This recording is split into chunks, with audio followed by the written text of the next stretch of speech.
Hi, everyone. Welcome to another installment of the I'm Loving Me project. And I'm here with Benu. I know her from elementary school, which is 20 something blah, blah, blah, years ago. You and actually went there. It I, was 5 years ago, girl. It was 5 years ago.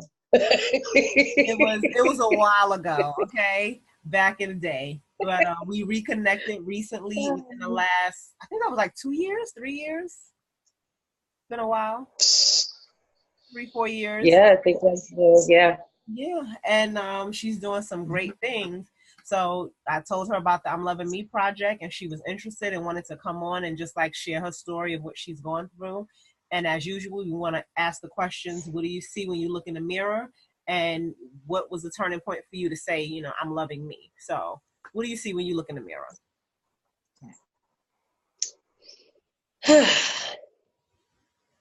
When I look in the mirror, I see fire. Mm, Fire is kind of cleansing, mm, healing, mm-hmm, rebirth, renewal, transformation. And I guess that's kind of been the theme for my life, I mm-hmm, guess, mm-hmm. since even way back then.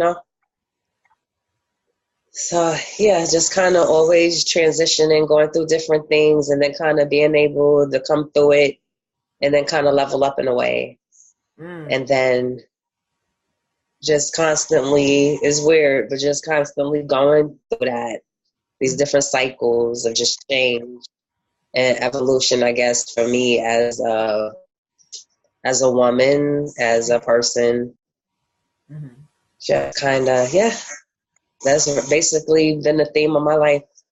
Mm. So I always think of fire, and then it's that whole concept of fire has been kind of real significant and important in my life, especially now with the work that I'm doing. So Right. Okay. that's what I see. Nice. Well, when I hear that, of course, I think about the phoenix because it rises from the ashes. So, I'm sure that probably ties Yes, into your thinking too. Yeah. Nice. yes, it does. Yes, So you just and mentioned, explains the name Benu. okay. Oh, so tell us about that. Hmm. What does Benu mean? Well, Benu is the ancient, people say Egyptian, ancient Kemetic prototype for the phoenix bird. So I'm into African spirituality, African philosophy. Okay. And so the maneuver, the same concept as the phoenix and everything, just, sticking to our roots and understanding, certain things, coming into knowledge of yourself. So, in your culture and history. So that's why the name Benu now instead of Letitia, as you know me by, my Right. government name. And, it just is that thing. So Nice. it's all connected. Yeah. Yeah. Now, you just mentioned something about the work that you do. Hmm. So, what work do you do? Well, currently, right now, I'm a program director for the Boys and Girls Clubs out here in Virginia on Okay. one of the organizations out here. And so that's my day job. Hmm. And then I am also a member of the Universal Zulu Nation, and I have my own chapter in the nation, which is the Phoenix Queens chapter. Okay. And They go so now I'm getting ready to, there you go. And so now I'm getting ready to launch the nonprofit organization, Phoenix Queens of the Nation Incorporated. So leveling up and taking it to the next step and just kind of branching out on my own and really doing the work in the community that I want to do. So Well, congratulations on that. thank you. Thank you. It sounds Thank you. like you'll Thank be you. touching So it's been, a lot of lives with that. well, that's the goal and that's the hope. Kind of as how my mother always said to me from the beginning, and it was pay it forward. And that's what we have to do as women, as people, especially coming from our communities. And if had the opportunity to survive certain things, survive certain experiences, you have an obligation to kind of reach back to others and pull them up as well. Yeah. So you can't just be thinking about yourself like, I made it, I'm good, I'm all right, and then Mhm. that's it, and just live your life. No, you have a responsibility to look back and give back, and you have a responsibility to people that you've lost along the way, that didn't survive, that ran with you, and then they're not here anymore. And knowing that if they had the opportunity to kind of grow out of things, they would have contributed so much to so many people and would have been able to change lives had they had the opportunity to just live, you know. So it's like kind of things that you talk about, dreams and experiences, you know, visions that we had back in the day while we was going through our stuff. We always saw more. And being that I was one that was able to, you know, make it, so I gotta keep that going. For sisters that I lost, for brothers that I lost, you know. Yeah, that's really so powerful. Gotta give back. Yeah, that's good. Thank you. Yes. Okay, so another thing I wanted to ask you is, what was that turning point for you when you just looked in the mirror one day and said, you know, I'm going to start loving me? Happened twice. Okay, that's a Yeah. time. The first time I was, you know, not having to put so much stuff out there, but I was kind of, you know, doing my thing in the streets and everything. And I don't know, it was right before my 25th birthday, and I just said enough. You know, one day I woke up and it was like I just looked in the mirror and I was looking at myself and it's like, what are you doing? This is not who you are. And it was like, that was it. And I just walked away from everything. And it cost me a lot of people, cost me a lot of friends and everything. But it was like, oh, well, I'm all right, because I can't do this anymore. Yeah. And then I started living life as a square, got a regular job, and I was having fun with it. You know, and it was like, I liked that life. You know, it was just like, oh my gosh, this is what I've been missing out on. You know, and it's like, okay. And then the second time would be when I had my son. How old is he? He's 9 years old now. Okay. So it was like, I don't know. It was just like something happened. Like when I was found out I was pregnant with him, something just happened, and it was just like this peace, I guess, because I never thought I would be a mother, and it was kind of unexpected. And then it was like, you know, you have that oh shit moment. What am I gonna do? And then it was like, wait, right? You did so much other shit. Like this is right. Like you can. And then it was just, I don't know. That day he was born, it was just like that fire just got turned up, and then it was just like, oh yeah, and it's been an amazing experience being a mother. It really has. I love it. Yes, that is awesome. Yeah. So what are some of the plans now for the future? You know, with your job, you're helping the community, and then you have your own organization that's going to be starting soon as a nonprofit. Like, what are your goals for 2019? I mean, my goals for 2019 is to manifest everything that I have already mapped out. So it's just, I don't know, it's just like something about this year is like, this is the time to do it. Yeah, I feel like that's because you have those. It's like you have those moments like, okay, I want to do it now. I want to do it now, and then things will come out of nowhere, and then you end up you can't do it. And then I was like, this year is like it's gonna be done, and it was just like something just told me that it was this year. And I don't know if it has to deal with the fact that Marvel was coming out with Dark Phoenix movie. And I saw the trailer for that, and it looks like I know on and popping like, and Captain Marvel's coming out, so we got these strong women like that are gonna be finally the main characters. Yes. So yeah. So and it was just like, wait a minute, Dark Phoenix dropped into, and it was just like, oh yeah, this is the year to do it. This is the time to do it. Yes. So I'm not a Dark Phoenix, I'm a light. So it's right. You know, in a good way. So it was just like, you know, but it was like still that whole, it was like Phoenix dropping, wait, hold up. And it was like, wait a minute, Phoenix Queens, then it was like now. Yes. And so I was like, let me just do it now. and then everything is kind of like mellowing out, and everything is just peaceful and quiet, and a lot of good things are happening, you know. So it's just like, now's the time to do it and finally get that done, and just because I can't tweak it anymore than I've already done, you know. So it's just like, it's ready. Everything is ready, and I know exactly what I want to do, and I know the reasons why that I want to do it. You know, so it's like, and being grounded in that, not like it has to do with anybody else or, you know, about anybody, just that this is my vision.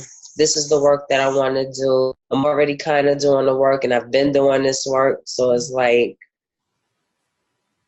yeah, you have that moment where you're just at peace with everything. You're just at peace with the decision to just move forward and go ahead. So nice. Well, your video is kind of. That's where I'm at. So like, did you move the phone or something? It's like it's going in and out. No. Damn. Okay. Yeah. Okay. That is awesome. Like, you know, oh, and you say you're in Virginia. So will you have your Phoenix Queens chapter in Virginia only, or do you have other chapters in different locations? That will be seen. I don't want to put too much out there. Okay. I'm working on some things as far as the chapter is concerned. Okay. So as far as chapter wise, I'm kind of like putting that on hold, and just like right now, the focus is the nonprofit as an organization, and like really getting that cement. So you know how they say, if you build it, they will come. Yes. So it's like, let me solidify this first, the core, and like what this is, and then I'll think about other chapters and everything. Right now, definitely want to, where it popped off at in New York and the Bronx, definitely want to get that up and running and going again, and then out here, and then who knows where else I'm going to be going and traveling to. I don't know where this journey is going to take me, but whatever it does, I want to bring Phoenix Queens with me, you know. So yeah, I'm excited. Yeah. All right. So it sounds like we need to have you back in about 6 months or a year or so and see what you've accomplished, and you can give people more information if they're interested in helping your nonprofit, anything like sponsorships or venues or events. All of that, yes. Yes, we'll definitely. And then, and then even now, people can check out, we have a website. Okay. So people can definitely go online and check out the website, phoenixqueensofthenation.com. Okay. And just see what we have been doing as a chapter and where we're looking to go now as an organization. So all that information there. And yeah. Okay. There's been a lot of love and a lot of support. So right. That's awesome. Now I just wanted to touch on it. You don't have Thank to you. you know, as it's up to you how deep you want to go with it. But I just remember, I know we were in, I think, third grade together. I think fourth grade. I think fifth grade. I don't remember sixth grade, but it's like one day you were sixth grade. I don't remember, but I don't remember if you graduated with us or not. But you know, just one day you just weren't there. You know, we were all just kind of like, "Where's Natasha and where's Tamia?" And you know, like you were just like disappeared.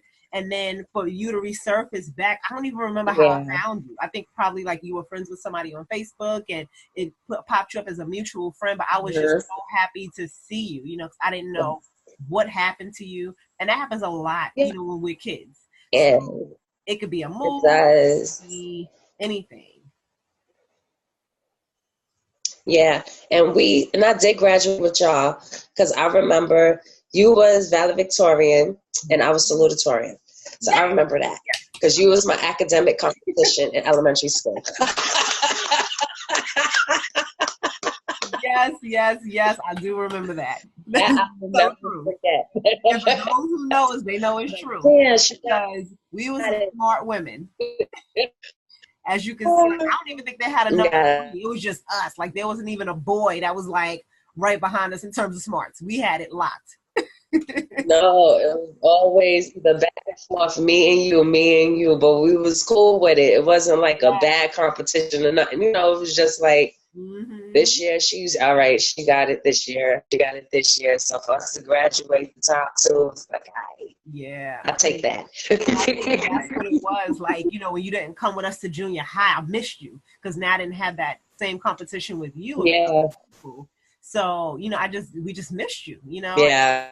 We have other people that I know I'm still close with that through the years, it was just, we always ask like, yo, what happened? So I don't know if you want to delve into it or anything, but, I just want to let people know that sometimes people go through things, and sometimes the only way to get to that other side is to actually go through the muck. Yeah. It's like what they say about the lotus in the mud. Mm-hmm. Like, I guess that kind of whole concept, like, the lotus is pure, it's good, it's so pretty and everything like that, but it sits on top of the mud, and that's where it kind of dwells, and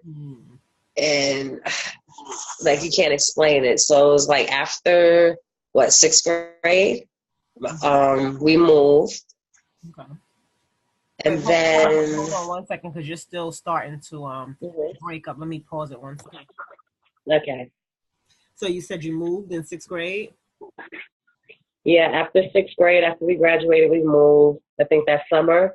Okay. And yeah.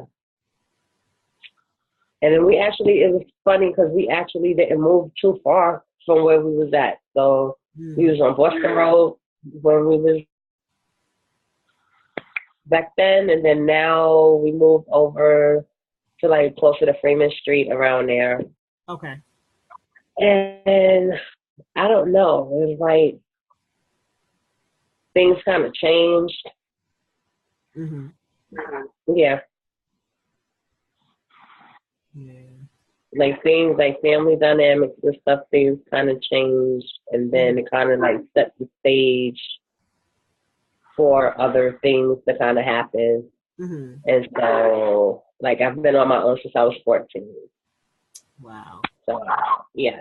In sixth grade, we were 11, so to know 3 years later that you had to be independent was crazy. Mm-hmm. So it was just, in and out of different group homes.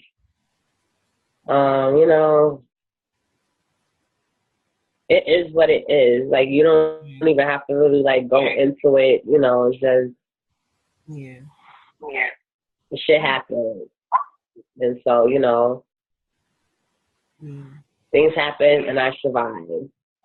And that's what I wanted you to get to, that you survived. There's so many people that have gone through similar situations and have been in group homes and stuff, and either they don't want anybody to know because they're embarrassed, or they don't want anybody to know because they feel like, like it's like a smudge or something. And it's like, we don't know what happened for people to get there. We can't judge on that. What we can look at now is a strong woman that's doing your thing.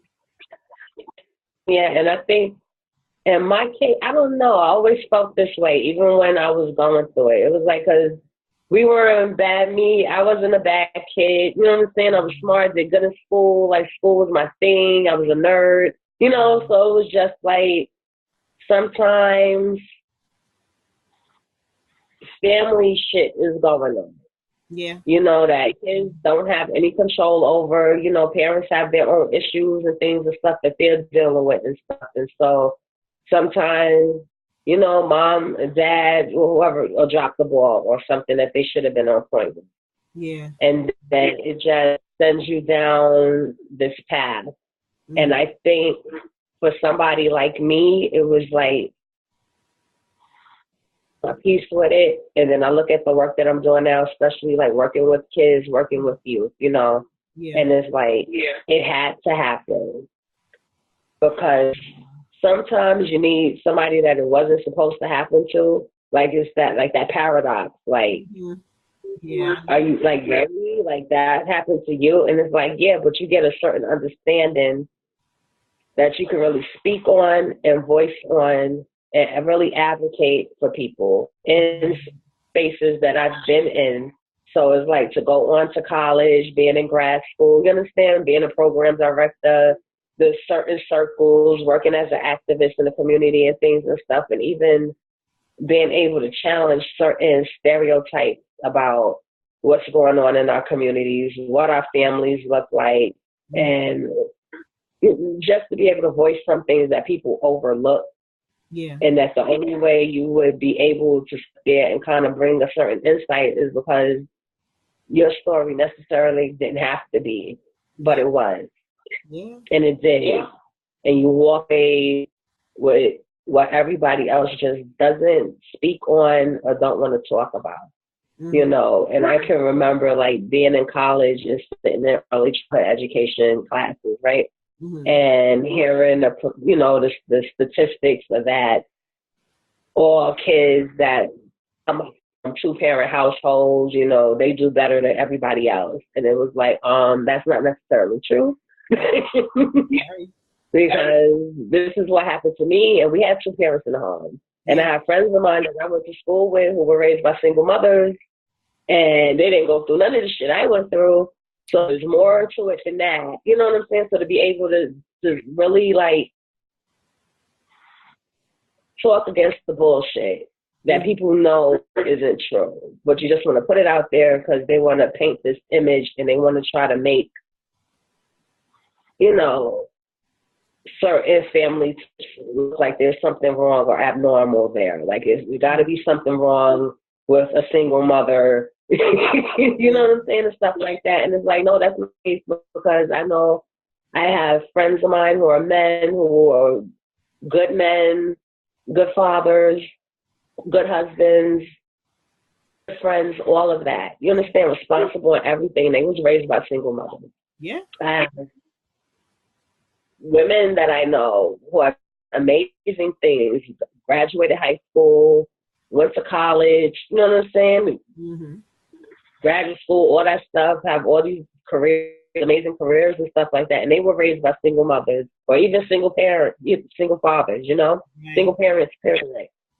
You know, and it was like all the stuff that everybody else got to do, I did later. You know, I didn't have to, I didn't get to, you know, because of the places that life took me. It was like GED, I had to drop out of high school, 10th grade. So when people hear that you're a high school dropout, it's like, yeah. But I was a high school dropout that's something that, you know, like that June I dropped out, got my GED, but that fall I was in college. And my first semester I had a 2.25 GPA, you know, so, and I was 17. So it was like, and in a group home at the same time, you know what I'm saying? So it's like that, you're like that glitch in the matrix, I guess, to sit up there, just advocate for people and show that don't discredit people who have certain backgrounds or certain histories, or because they didn't come from this or come from that. You don't know where genius lies, and genius has nothing to do with all the superficial stuff people think that it does. Yes. Does it? Yes. Preach it. And so, you know, and it's like, come on. All of us from our communities from back in the day, Boston and Forest Project and all this, and Caldwell Ave, please, how much genius was in all of us then? Very true. Very true. All of us, because our group was super smart. And that was one thing I will say about us. When we come on, so imagine if we had access to certain things that other so-called people had. We would have blew them out the water if we had access to the stuff. Remember the STEP program? Did you do that with us at Fordham University? We used to go no mornings. No. See, something like that, you know, I don't really remember it like that, but I remember going Saturday mornings to a college, and to be in elementary, maybe we were in junior high, but to be, you know, a child going and doing something like that, you know, it was just so different. So, you know, I get what you're saying, and I commend you for taking your situation and saying, maybe I didn't go through that for me. I went through that to be the advocate for, you know, these other people who are not as strong as I am. So that way I can help them get the things that they need, because I know what they need, because I was there. There you go. I was there. There you go. Yeah. So, and it'd be like that sometimes, and it's okay. It's like kind of you like the sacrifice. But you're like, okay, but you know, like, but you get to a point where you're cool with it, and you're just like, everything happens for a reason, and it's like, maybe this is the reason why it has to happen. Yeah. But you know, when I'm challenging professors and challenging so-called people that think they're the experts and all this other stuff, and it's like, you don't know what you're talking about. And it's like, yes, I do, because I lived it. This is who Right. I am. You're not You're a so textbook. articulate, and you're so this, and you're so that. And just, I'm so hood, too. You know, at the same time. I'm Right. from the Bronx, and I'm hood, and I'm from the streets, and this is my story, and this is what I had to go through to get here. So Yeah. it makes you think somebody else is not going through the same thing, but can still make it here and be in these circles and in these spaces. So it's just, I have a ball with it sometimes, you know. Yeah. I think that's the Just sit best thing there with about it. it. That's the best thing about it is like you're sharing and you're working, you're sharing every day and you're showing people Yeah, every day, like you're the rose that grew from concrete. You know what I mean? Like, I'm not going to let anything stop me. thank I'm not going to you. let anything stop you. So, and, Thank and you. that kind of ties into why we're doing this I'm Loving Me project, because we know there are Mhm. women out there that need to hear these stories. It might be a woman right now who had no choice but to put her child in foster, I'm not foster care, sorry, in a group home. And she feels Yep, guilty, but if she's being abused by her husband and she doesn't want the child to see that, she'll rather go visit the child and know they're eating and know that they're safe or safe. that's right. It's a lot of, seen a lot of Yeah. stuff and a lot of reasons and a lot of stories. And everybody thinks that because you ended up here, that means you was neglected, this, that, and the third. Mm. Pardon me. And that's something that I hate. And it's like, because everybody want to paint this picture that, oh, where we come from, everything's just bad and it's just ugh. And it's like, no, it's not. It's beautiful. Life happens.